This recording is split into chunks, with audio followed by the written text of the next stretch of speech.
For starting installation of Splunk, we need to make sure couple of prerequisites are met so that after installation our Splunk should be able to run without any performance issues. Let's begin with discussing about firewall rules, which should be mainly focusing on port 8000, which is our Splunk web port, and 8089, which is our Splunk daemon or also known as management port. The Splunk web port 8000 should be allowed for HTTP and HTTPS traffic. There are few more ports like KV store, which is 8191, and app server ports like 8065, which are used in specific scenarios locally, which shouldn't cause any trouble for our installation.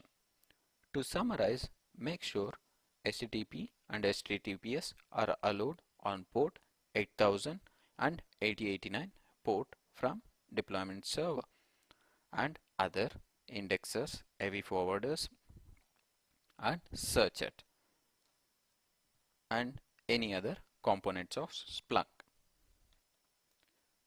One more important firewall request to take into consideration is universal forwarder to indexer communication on port 9997, that is 9997, which is used to send logs to our indexers.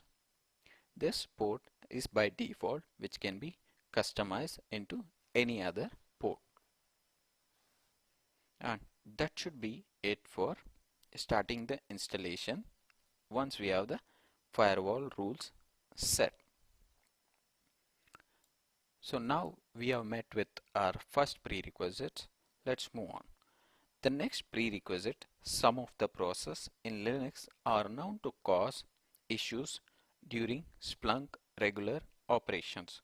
So it is recommended by Splunk to disable some of these processes on Splunk servers. One of such process is known as THP, or transparent huge pages, which known to cause many issues while running alongside Splunk. So it is recommended by Splunk to disable these processes before installing our Splunk. And this is the location of the file. If we have transparent huge pages installed on our Red Hat machine or CentOS, this is the location where you can change the entry in this file to disabled. Since in our cloud we can see if we have transparent huge pages installed or not.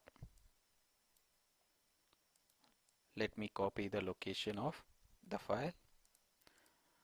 I'll check whether we have that file or the process installed. Now, in our instance, we don't have transparent huge pages or the THP installed. It's safe to consider it as disabled.